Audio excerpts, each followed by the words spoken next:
제목 1965년 그때 그 시절. 1965년 서울 남산.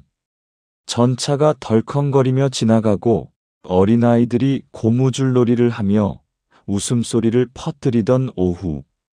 정우는 조심스레 공구 가방을 어깨에 들고 남산길의 돌계단을 천천히 올라가고 있었다.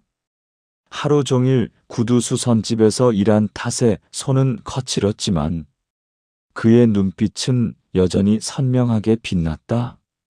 그 순간 바람이 갑자기 방향을 틀며 하얀 봉투 하나가 공중을 날아돌며 계단 아래로 떨어졌다. 정우는 반사적으로 그 봉투를 잡아 올렸다. 그리고 그 봉투를 줍기 위해 허둥대던 소녀가 숨을 고르고 정우를 바라봤다. 햇빛에 비친 단발머리, 하얀 원피스, 그리고 조심스러우면서도 깊은 눈동자. 정우의 시간은 잠시 멈췄다. 정우가 말한다. 이거 떨어뜨리셨어요. 은희는 두 손으로 봉투를 꼭 받으며 미소를 지었다. 은희가 말한다. 아, 네. 바람이 너무 갑자기 불어서 감사합니다. 짧은 인사였지만 정우는 그 자리에 한참 서 있었다. 묘하게 따뜻한 기운이 마음속에 남아 있었다. 며칠 뒤 정우는 일거리를 위해 남산 근처 서예 학원 앞을 지나고 있었다. 그때 멀리서 자신의 이름을 부르는 듯한 소리가 들렸다. 뒤돌아보니 은희가 있었다. 은희가 말한다. 정우 씨, 지난번 그 봉투 진짜 고마웠어요. 정우가 말한다. 아, 아니에요. 별거 아니었어요. 은희는 주머니에서 작은 유리병 하나를 꺼냈다. 예쁘게 포장된 매실청이었다. 은희가 말한다. 이거 저희 어머니가 담그신 건데 덕분에 서류도 잃어버리지 않고 작은 감사 선물이에요. 정우는 놀라서 손사래를 쳤다. 정우가 말한다. 아, 이런 건 받아도 되는 건가요? 은희는 고개를 끄덕였다. 은희가 말한다. 그럼요. 부담 가지실 필요 없어요. 짧은 대화였지만 둘은 서로에게 조금 더 익숙해졌다. 이때부터 인연의 실은 느리게 그리고 단단히 엮여가기 시작했다.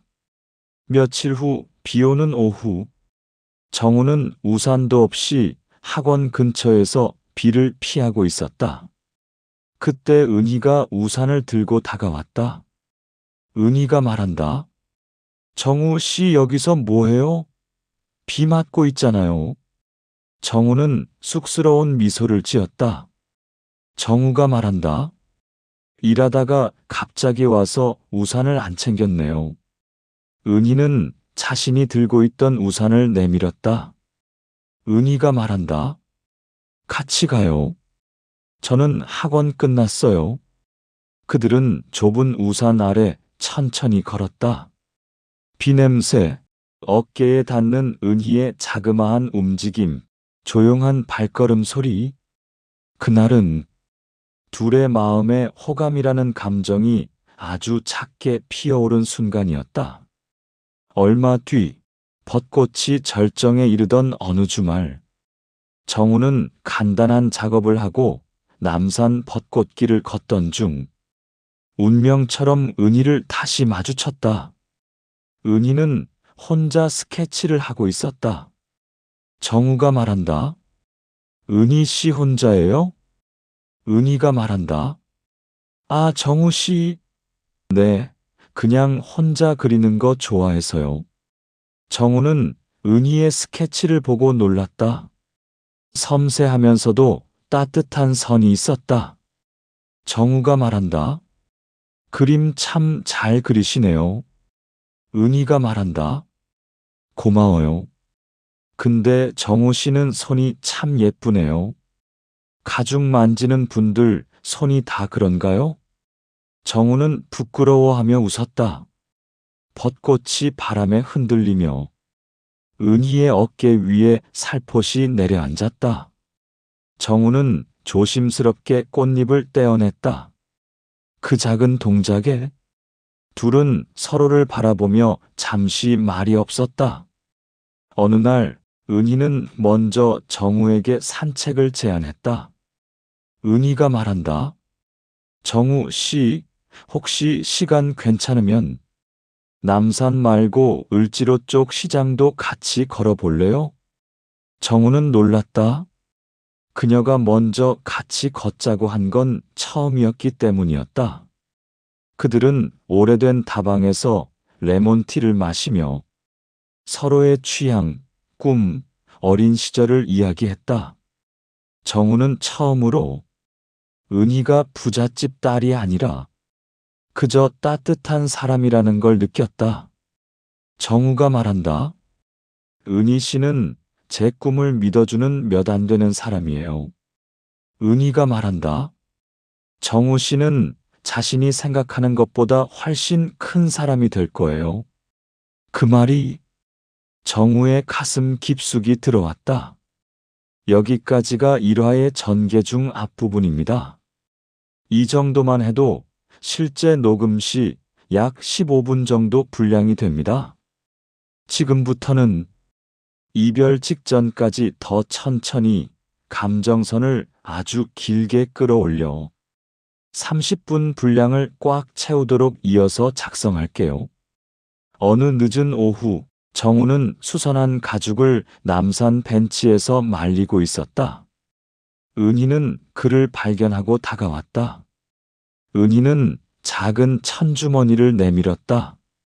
은희가 말한다.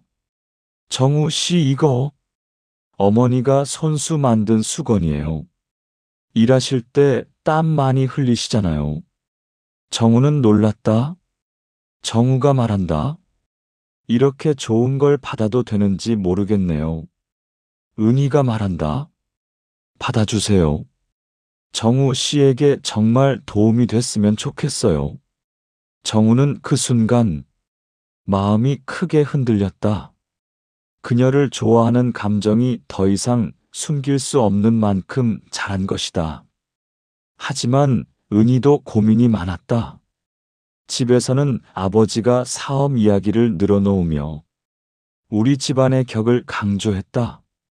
어머니는 조심스럽게 물었다. 은희 어머니가 말한다.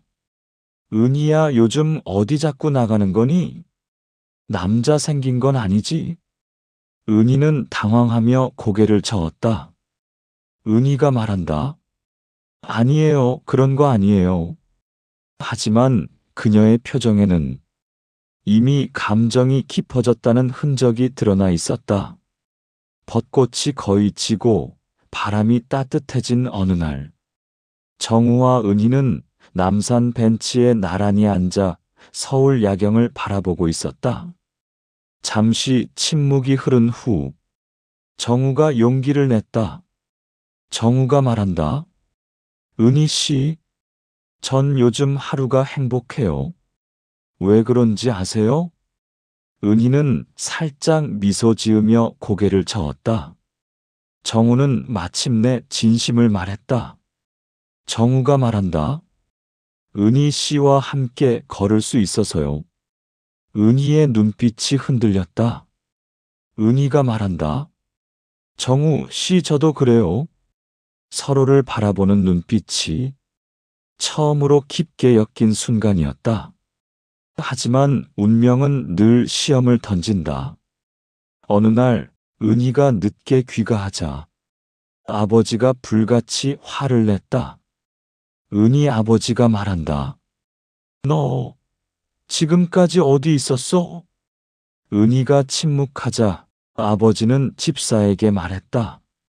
은희 아버지가 말한다. 조사해.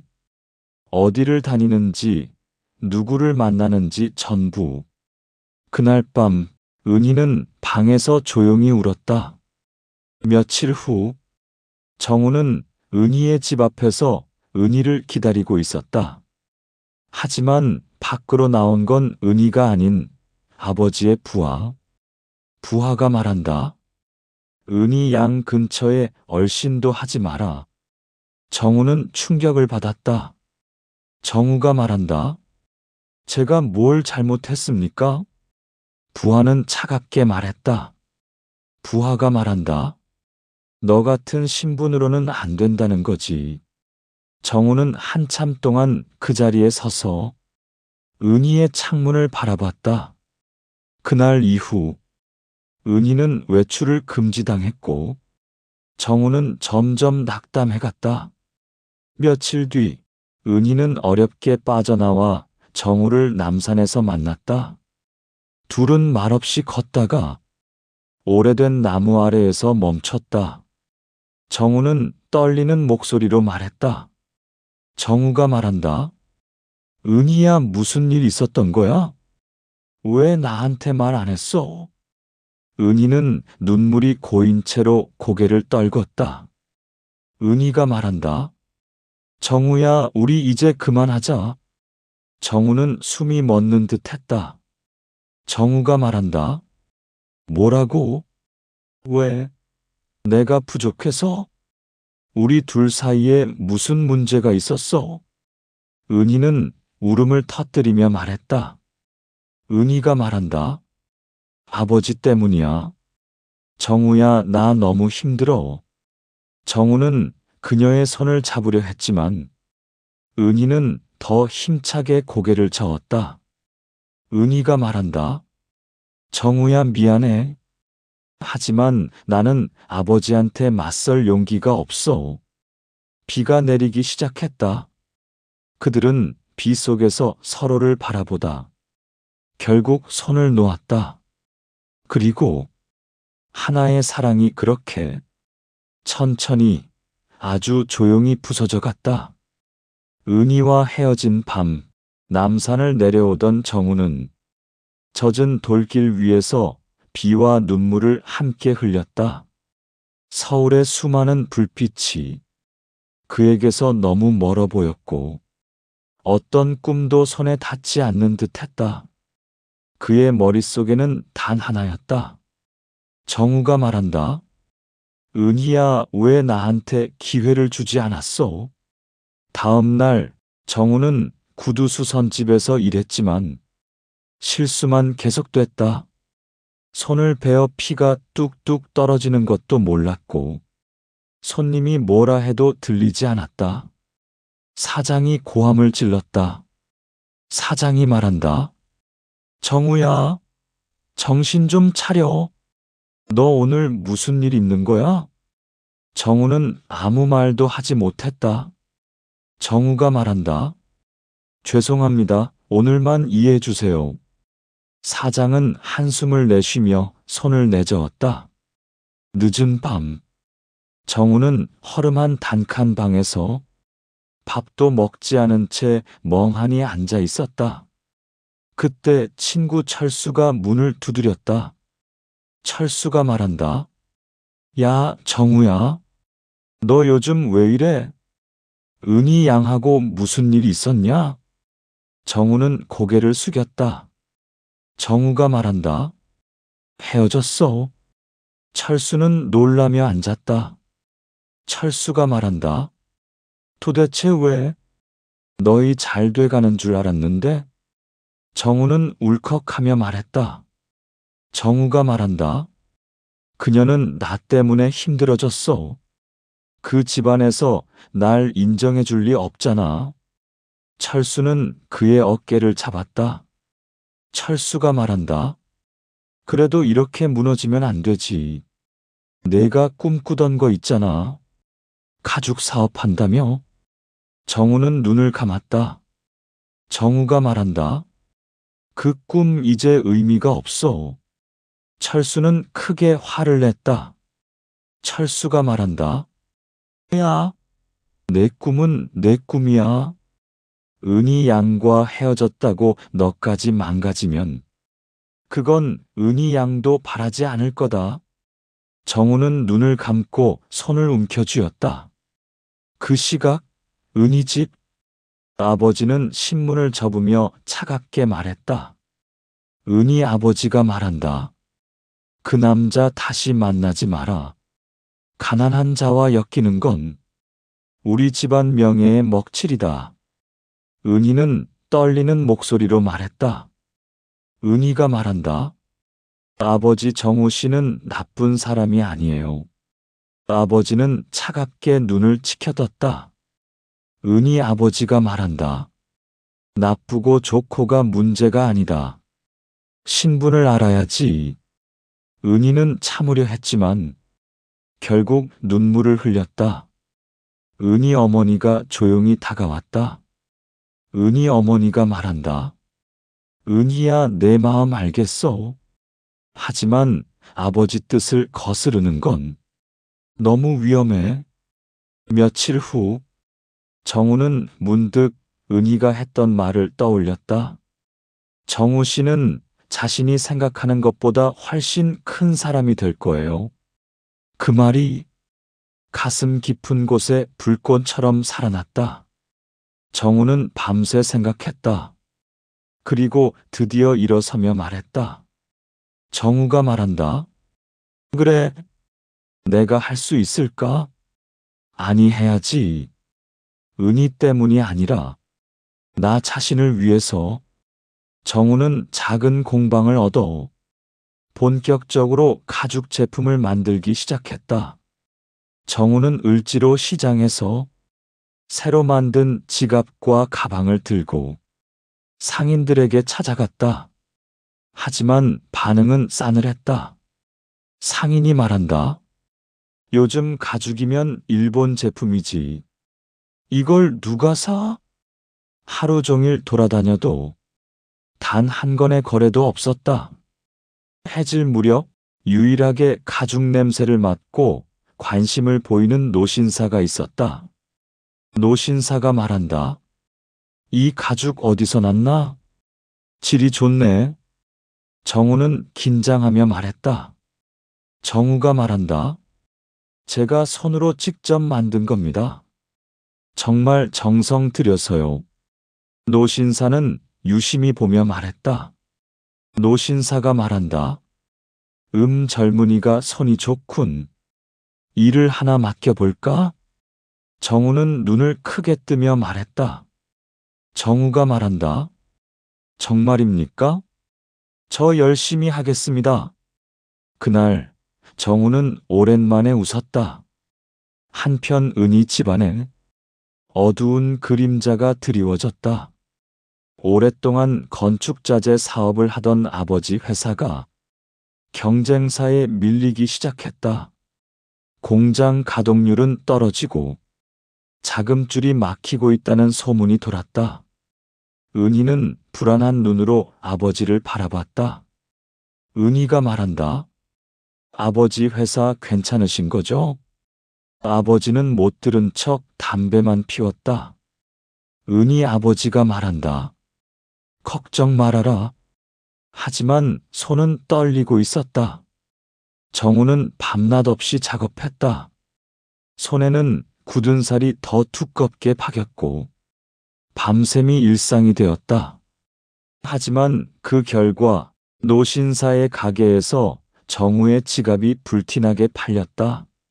노신사가 감탄하며 말했다. 노신사가 말한다. 정우야, 이거 한번 봐. 손님들이 다 내 지갑만 찾는다. 더 만들어야겠다. 정우는 믿기지 않는 듯 말했다. 정우가 말한다. 정말 제 제품이요? 노신사는 고개를 끄덕였다. 노신사가 말한다. 이제부터 넌 내 가게의 가장 중요한 장인이 될 거다. 정우의 가슴 속에서 희망이 다시 피어났다. 어느 늦은 오후, 정우는 납품을 위해 신촌역 근처를 걷다가 멀리서 은희를 봤다. 은희는 혼자 서 있었다. 눈에 띄게 야위어 있었고 표정은 예전의 밝음을 잃었다. 정우는 숨을 멈췄다. 하지만 다가가지 못했다. 정우가 말한다. 이제 내 곁에 올 수 없는 사람이겠지. 그는 돌아서려 했다. 그 순간 은희도 고개를 들었다. 눈이 마주쳤다. 둘은 아무 말도 할 수 없었다. 멀리서 트럭 경적이 울리며 사람들이 지나가고 둘 사이의 공간이 서서히 멀어졌다. 은희는 작은 목소리로 속삭였다. 은희가 말한다. 정우야. 하지만 그 목소리는 정우에게 닿지 않았다. 정우가 노신사 가게에서 일하고 있을 때 잘 차려입은 젊은 여자가 들어왔다. 그녀는 노신사의 큰딸 유나였다. 유나는 정우가 만든 지갑을 보며 말했다. 유나가 말한다. 이거 당신이 만들었어요? 정말 예쁘다. 정우는 가볍게 인사했다. 정우가 말한다. 감사합니다. 더 노력하겠습니다. 유나는 그의 손을 보며 살짝 미소 지었다. 유나가 말한다. 손이 참 멋지네요.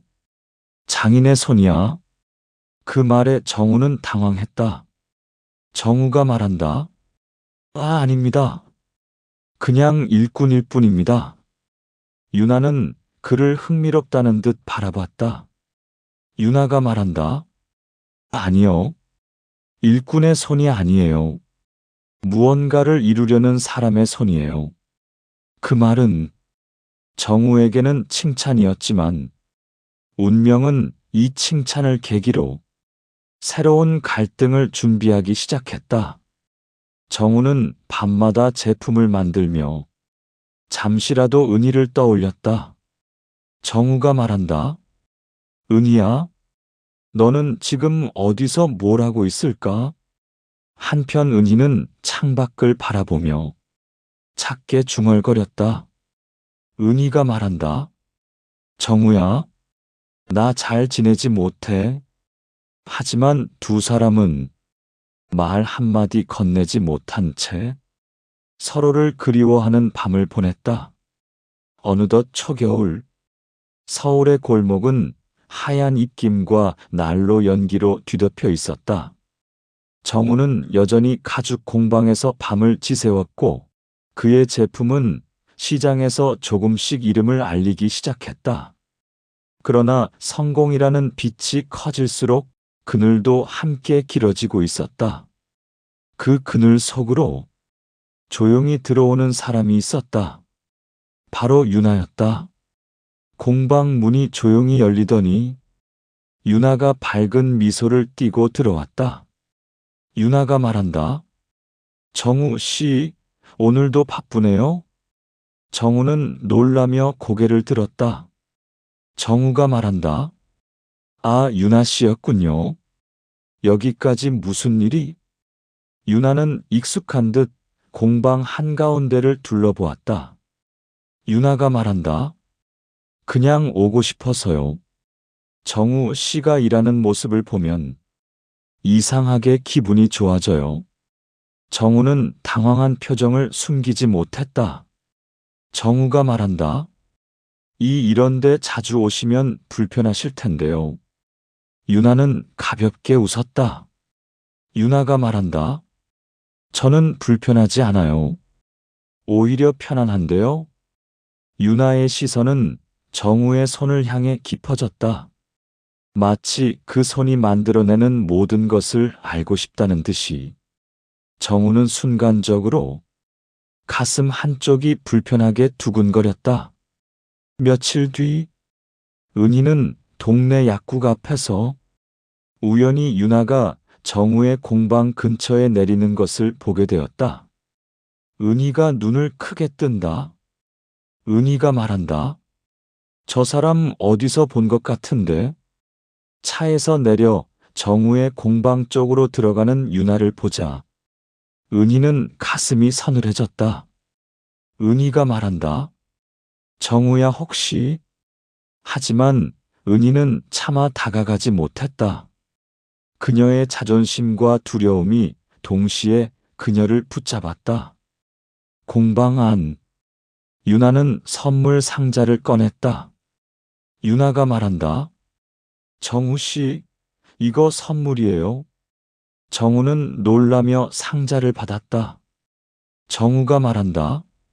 선물이요? 저에게요? 유나는 고개를 끄덕였다. 상자 속에는 고급 원단과 가죽 염료 세트가 들어 있었다. 정우가 말한다. 이건 너무 비싼데요. 제가 받을 이유가. 유나가 말한다. 정우 씨가 만든 걸 더 많은 사람이 알아봐야 하잖아요. 이건 투자예요. 그리고 제 마음이기도 하고요. 정우는 멈춰섰다. 숨이 잠시 걸리는 느낌이었다. 정우가 말한다. 유나 씨, 그런 말씀은 쉽게 하시면 안 됩니다. 유나는 미소를 지었다. 유나가 말한다. 전 쉽게 말하는 거 아닌데요. 정우는 그녀의 눈빛을 피했다. 마음 한편이 흔들렸다. 그 흔들림이 무엇인지 스스로도 알 수 없었다. 그날 저녁, 은희는 조심스럽게 정우의 공방 앞에 섰다. 문을 두드리려던 순간 안에서 웃음소리가 들렸다. 유나의 목소리였다.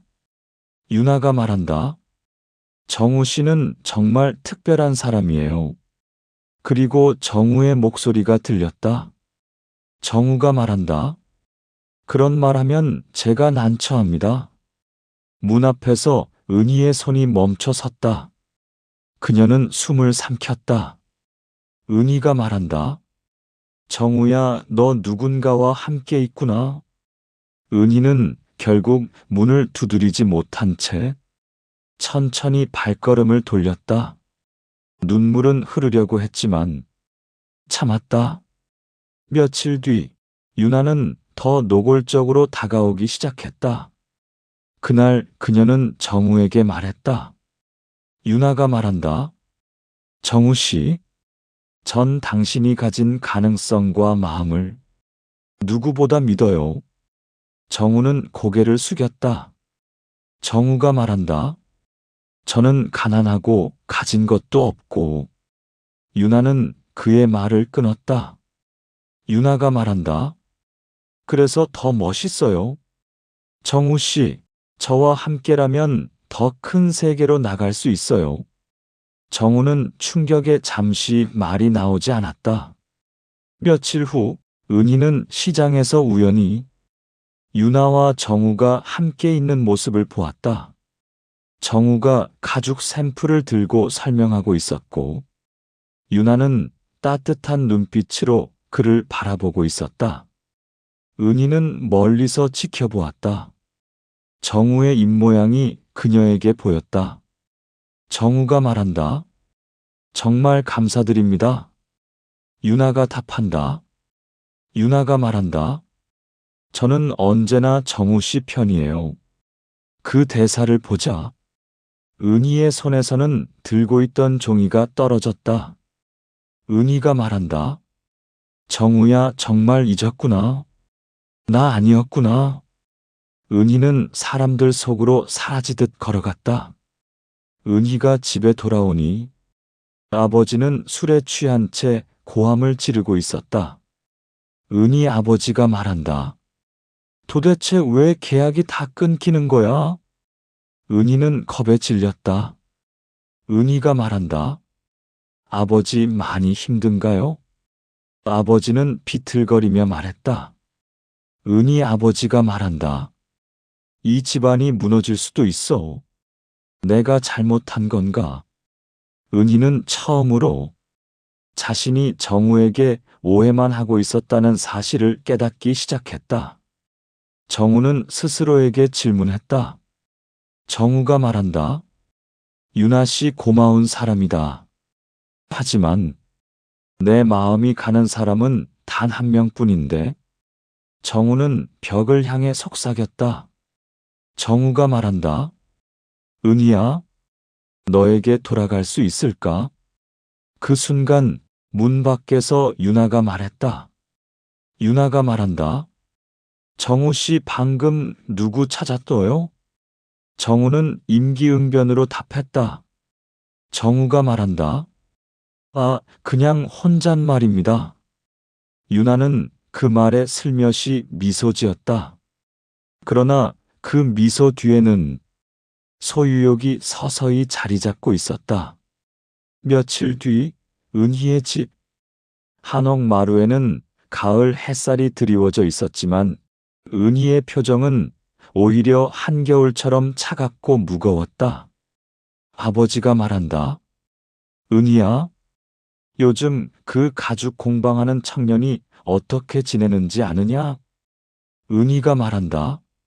몰라요. 알고 싶지도 않아요. 하지만 그 말은 마음과 달랐다. 은희는 아직도 정우가 만들던 작은 가죽 팔찌를 몰래 보관해 두고 있었다. 밤마다 그걸 손끝으로 만지며 잠이 들곤 했다. 그날 아버지는 평소와 달리 심각한 표정을 짓고 있었다. 아버지가 말한다. 그 청년 요즘 다른 집안과 자주 어울린다더라. 어떤 부잣집 아가씨가 도와주고 있다는 말도 있고. 은희가 순간 가슴이 철렁 내려앉는다. 은희가 말한다. 누구인데요? 아버지가 말한다. 그건 나도 모르지. 하지만 분명한 건 이제 너와는 완전히 끝났다는 것 아니겠느냐? 아버지의 말은 칼처럼 은희의 가슴을 찌른다. 하지만 그는 눈물을 보이지 않으려고 입술을 꼭 깨문다. 은희가 말한다. 저는 아버지가 그를 반대해서 그래서 헤어진 건데. 아버지가 말한다. 정우 같은 청년의 마음 쓰지 마라. 가난한 삶은 너를 지켜주지 못한다. 정우가 다른 여자와 함께 있다는 오해는 그녀의 심장을 서서히 잠식하기 시작했다. 밤늦은 공방. 정우는 작업대에 쌓여있는 가죽 더미를 바라보고 있었다. 요즘 주문이 지나치게 많았다.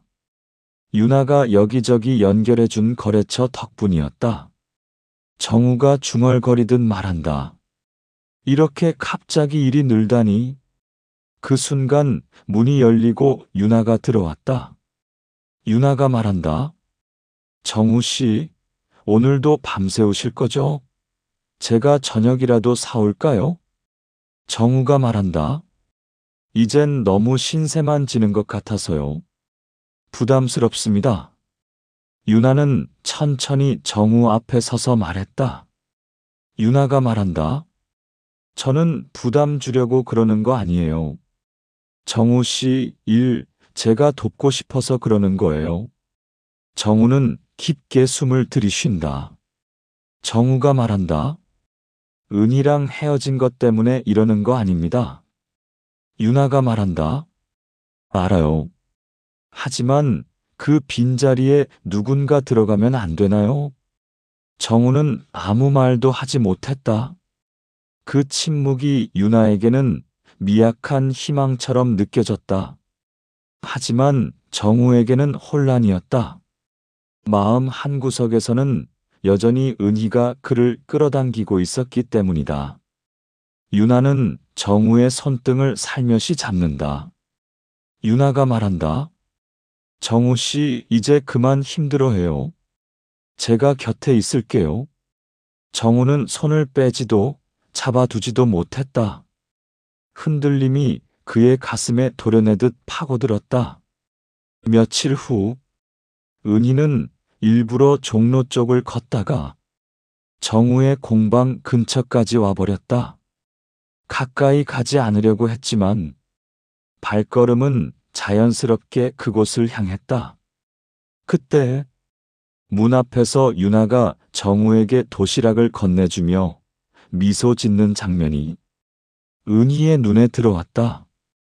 유나가 말한다. 정우 씨, 오늘은 좀 쉬면서 드세요. 이제 혼자 하지 말아요. 정우가 말한다. 유나 양 너무 과한데? 은희는 숨을 멈춘다.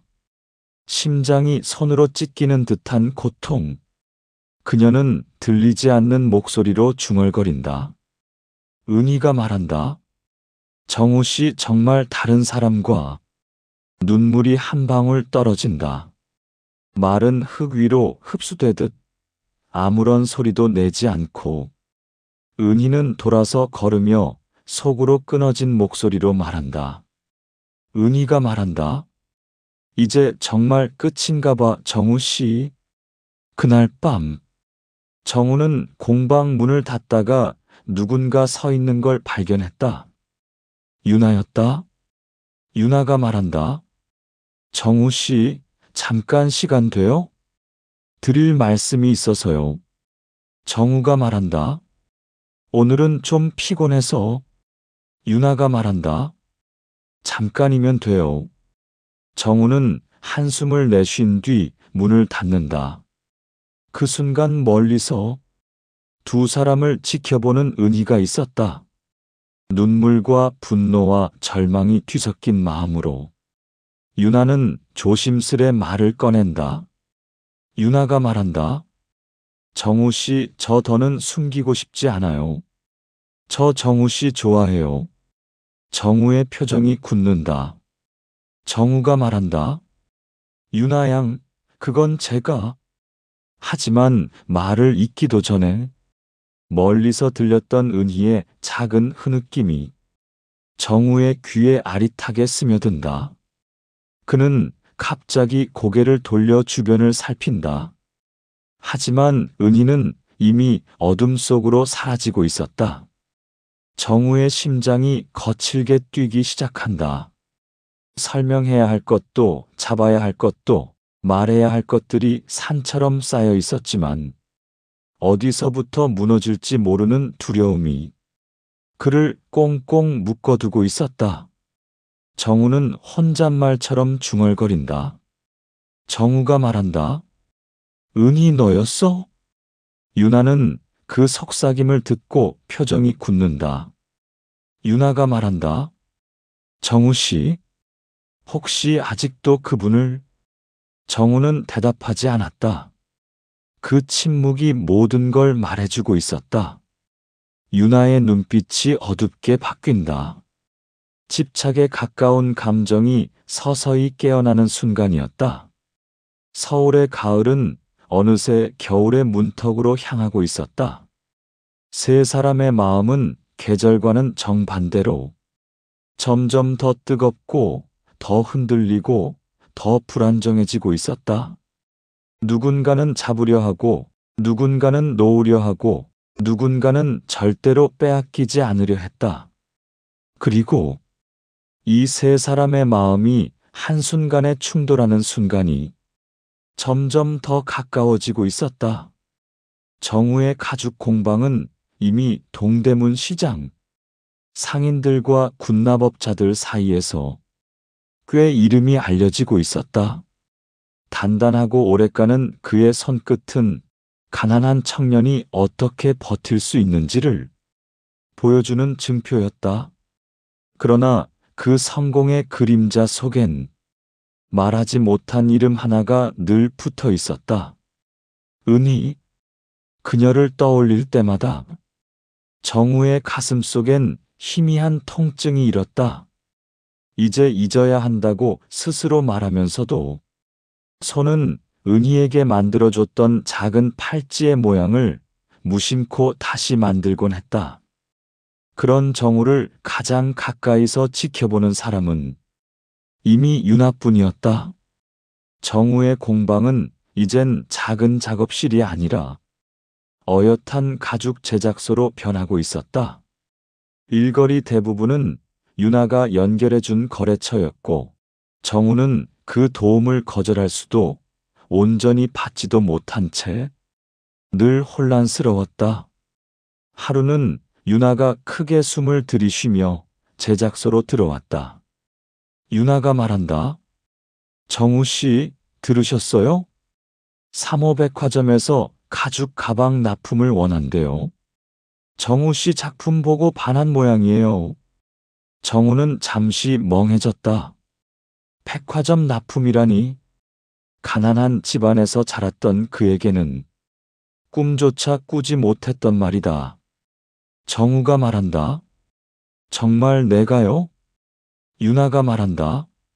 네, 제가 직접 연결했어요. 그러니까 이제 정말 크게 될 거예요, 정우 씨. 정우는 고개를 숙이며 말했다. 정우가 말한다.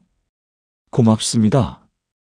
유나 양이 아니었으면 여기까지 오지도 못했을 겁니다. 그 말은 사실이었다. 그러나 유나는 그 말 속에서 고마움보다 더 많은 것을 읽어내고 있었다. 유나의 눈빛은 흔들림 없이 정우만을 향하고 있었다.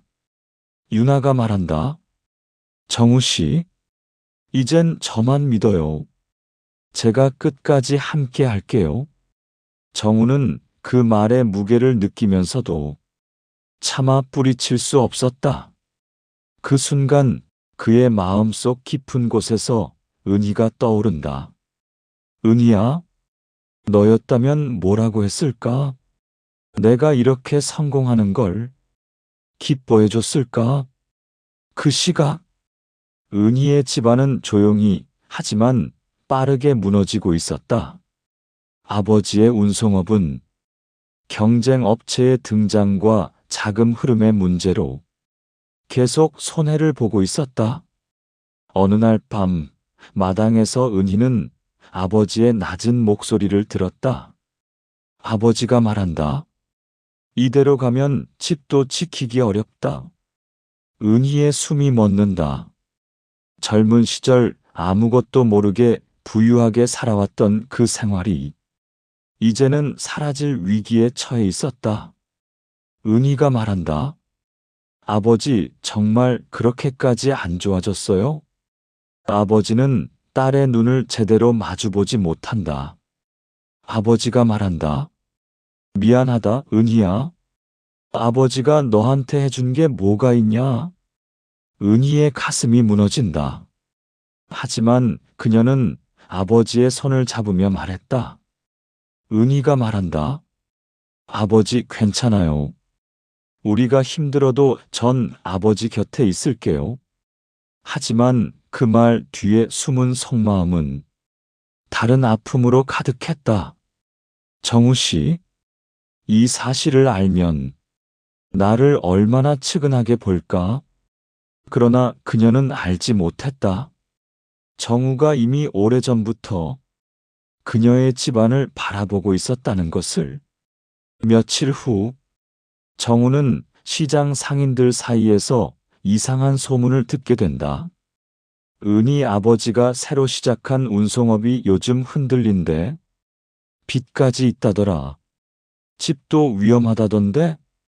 정우는 순간 손에 들고 있던 가죽을 떨어뜨렸다. 정우가 말한다. 뭐라고요? 상인은 무심하게 말했다. 아휴, 그 양반 참 고생이 많대. 딸내미까지 걱정이라더라. 정우는 아무 말도 할 수 없었다. 머리가 하얗게 비어버린 듯한 느낌. 가슴이 조여들었다. 은희야, 내가 이런 걸 혼자 견디고 있었다니. 그는 공방을 텅 빈 표정으로 바라보다가 결국 천천히 문을 닫고 말았다. 그날 밤, 정우는 한참을 거리를 걸었다. 눈발이 조금씩 날렸다. 갑자기 추워진 바람에 손이 얼었지만 마음은 더 차가웠다. 정우가 스스로에게 말한다.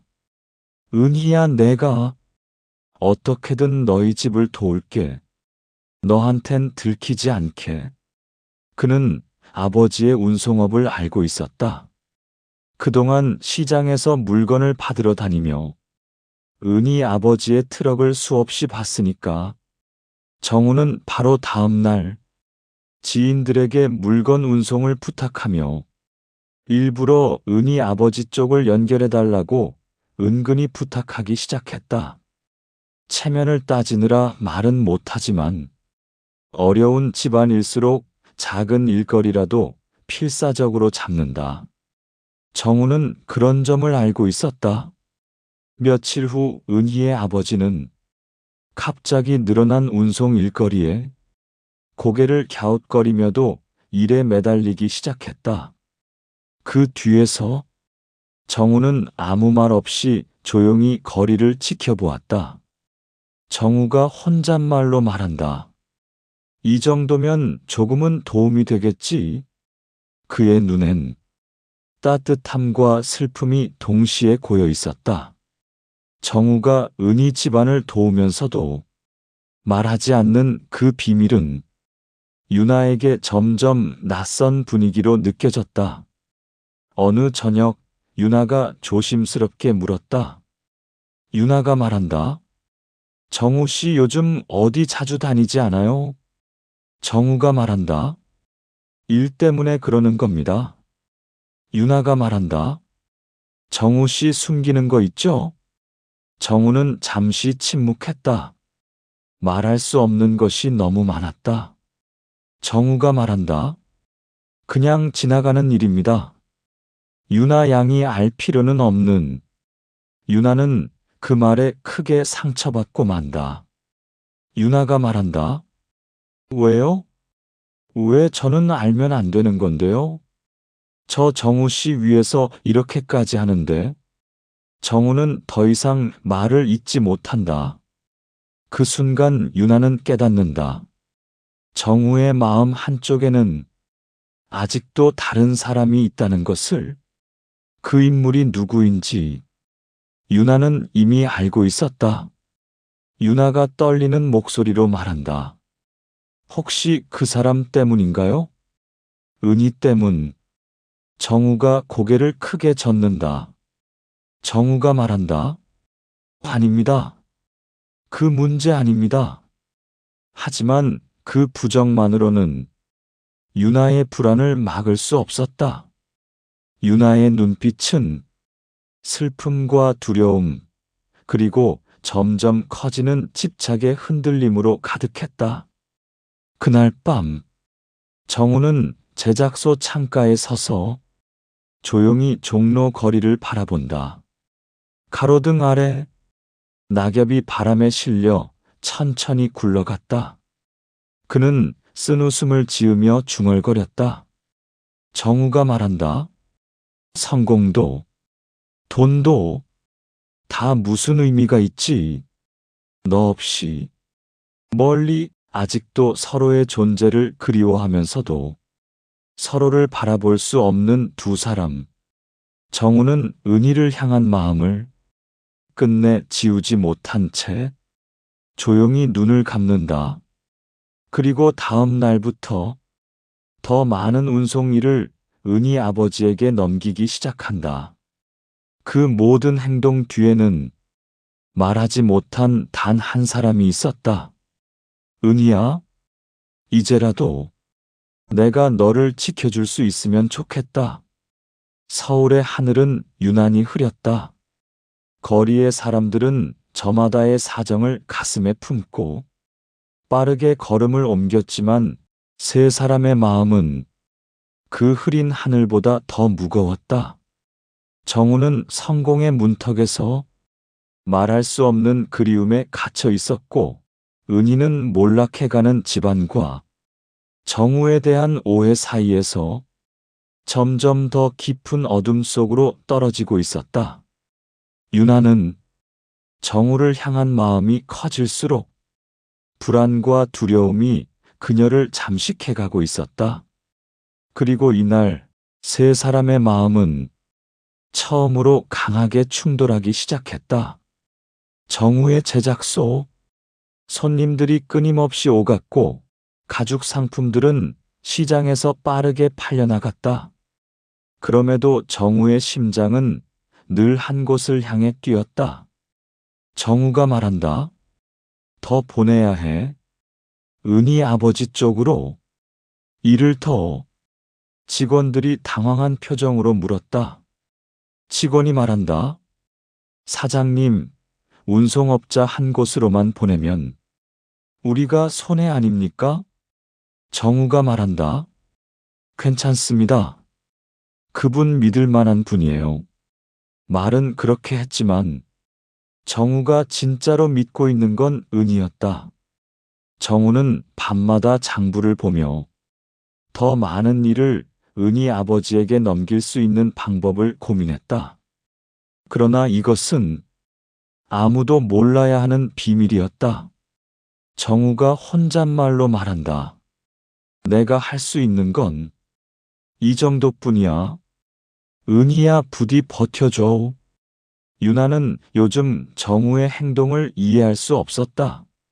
성공하고 있음에도 정우의 얼굴은 늘 어두웠고 어딘가 멀리 보고 있는 듯 했다. 유나는 어느 날 밤 정우의 제작소 앞에서 그를 기다리고 있다가 용기를 내어 다가갔다. 유나가 말한다. 정우 씨 요즘 왜 그래요? 뭔가 숨기고 있는 거 맞죠? 정우가 말한다. 아니요, 아닙니다. 일 때문에 바쁜 것뿐입니다. 유나는 진심으로 말했다. 유나가 말한다.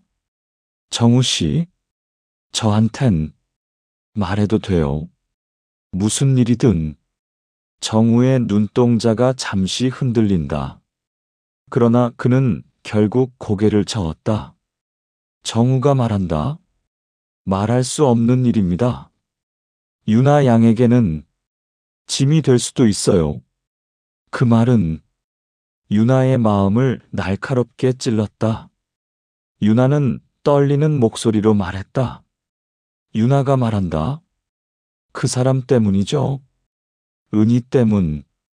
정우는 그 이름에 순간적으로 시선을 피했다. 그것만으로도 유나는 충분히 알 수 있었다. 유나의 표정은 아픔과 분노, 그리고 두려움으로 무너졌다. 유나가 낮게 말한다. 정우 씨 마음에 아직도 그 여자가 있는 거군요. 정우는 아무 말도 하지 못했다. 그 침묵이 모든 걸 말하고 있었다. 그날 밤, 정우는 제작소 창문을 열고 저 멀리 어둠 속으로 사라지는 가로등 불빛을 바라보며 말했다. 정우가 말한다. 은희야, 너희 집 부디 버티길 바란다. 바람이 세차게 불어 창문이 흔들렸다. 정우는 손에 쥐고 있던 작은 가죽 조각을 바라본다. 예전에 은희에게 만들었던 팔찌의 연장선에 있는 조각이었다. 정우가 아주 조용히 말한다. 나는 아직 너를 잊지 못했다. 하지만 바로 그 시간 은희는 방 안에서 홀로 정우의 이름을 삼키며 울고 있었다. 두 사람은 서로를 절실히 그리워하면서도 가장 멀리 떨어져 있었다. 그리고 이제 오해와 집착, 그리고 몰락의 그림자가 서서히 세 사람의 삶을 뒤덮기 시작한다. 겨울 초입, 찬 바람이 골목을 휘돌며 슬픔과 불길한 그림자를 드리운 새벽이었다. 이날은 모든 진심과 모든 거짓, 모든 사랑과 모든 눈물이 한순간에 뒤엉키는 날이었다. 은희의 집 사랑채. 아버지는 밤늦게까지 술을 마시며 장부를 붙잡고 있었다. 은희는 걱정스런 눈으로 아버지를 바라본다. 은희가 말한다.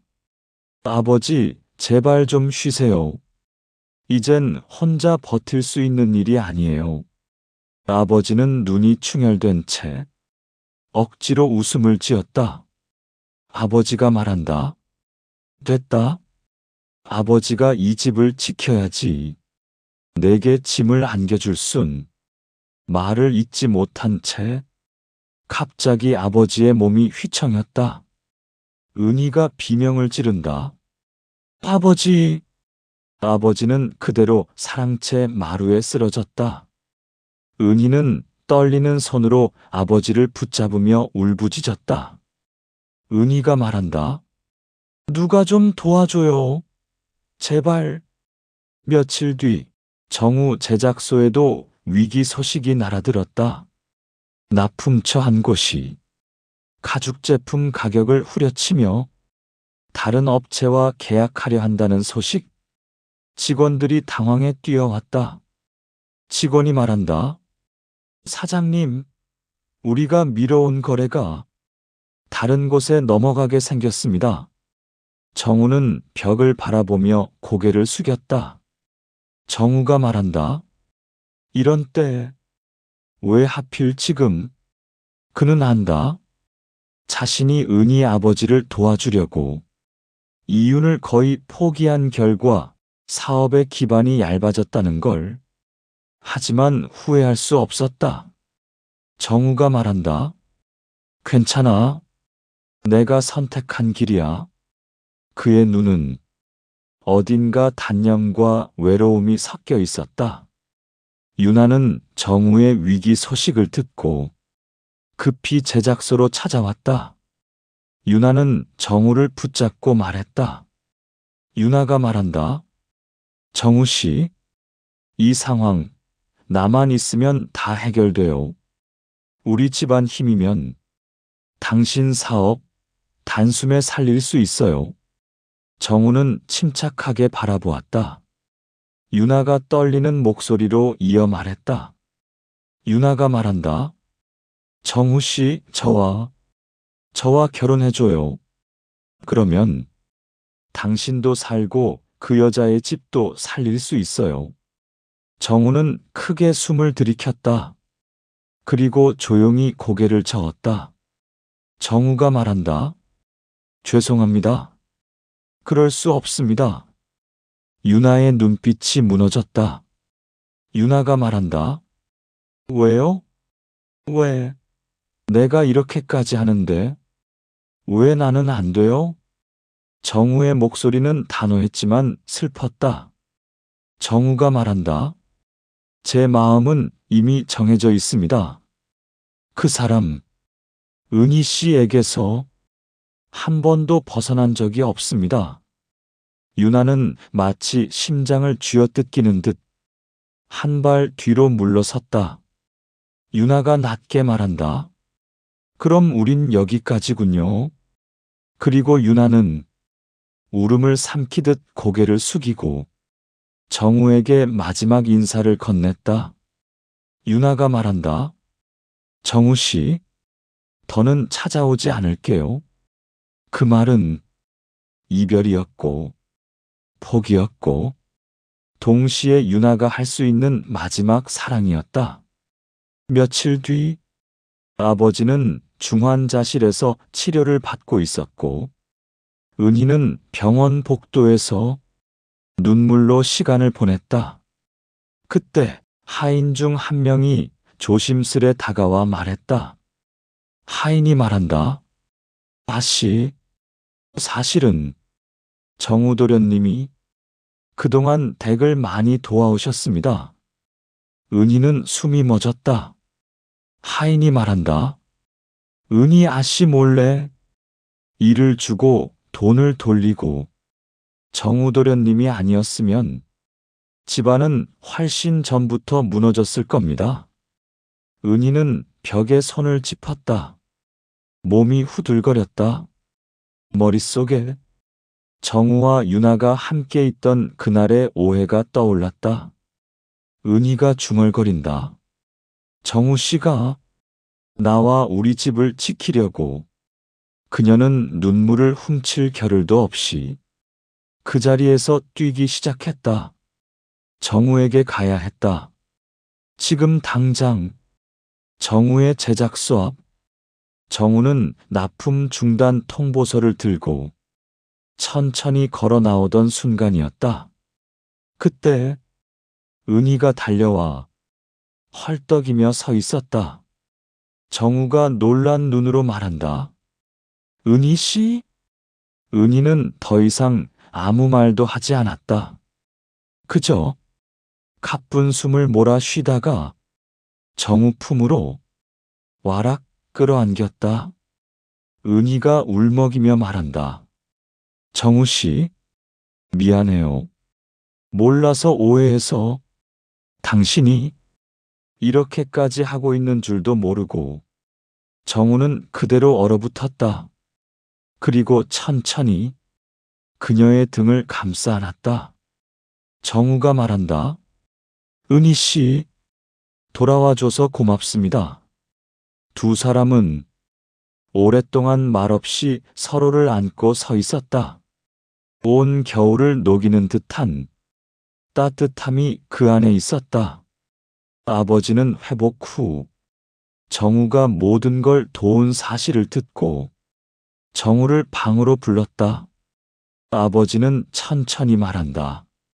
그동안 우리 집을 살린 게 자네라더군. 정우가 말한다. 그저 제 마음이 시키는 대로 했습니다. 아버지는 미소를 지었다. 예전의 완고함은 사라지고 한 사람의 아버지로서 따뜻함이 묻어났다. 아버지가 말한다. 은희를 부탁하네. 그리고 우리 같이 사업을 해보지 않겠나? 그 말은 곧 축복이었고 미래에 대한 약속이었다. 결국 두 집안은 가죽 제작 운송 납품을 통합하여 전국망을 갖춘 큰 기업으로 성장했다. 가죽 트렁크, 여행 가방, 장지갑은 전국 백화점의 인기 상품이 되었다. 정우와 은희는 회사를 함께 이끌며 서로의 손을 단단히 잡고 나아갔다. 어느 봄날, 벚꽃이 흐드러지게 날리는 마당에서 정우와 은희의 결혼식이 열렸다. 아버지는 건강을 되찾은 모습으로 직접 딸의 손을 정우에게 건네며 말했다. 아버지가 말한다. 내 딸 잘 부탁하네. 누구보다 사랑해주게. 정우는 깊이 고개 숙여 말했다. 정우가 말한다. 평생 은희 씨 한 사람만 사랑하겠습니다. 은희의 눈에는 눈물이 맺혔다. 은희가 말한다. 정우 씨, 이제 우리 행복해져요. 두 사람은 고요한 햇빛 아래에서 부드럽게 끌어안았다. 그리고 서로의 곁을 지키며 평생을 함께 살았다. 그들의 사랑은 수많은 오해와 눈물을 넘어 마침내 운명으로 완성되었다. 오늘의 이야기는 여기서 끝이 납니다. 재밌게 보셨다면 구독과 좋아요 부탁드립니다. 영상을 만드는데 많은 힘이 됩니다.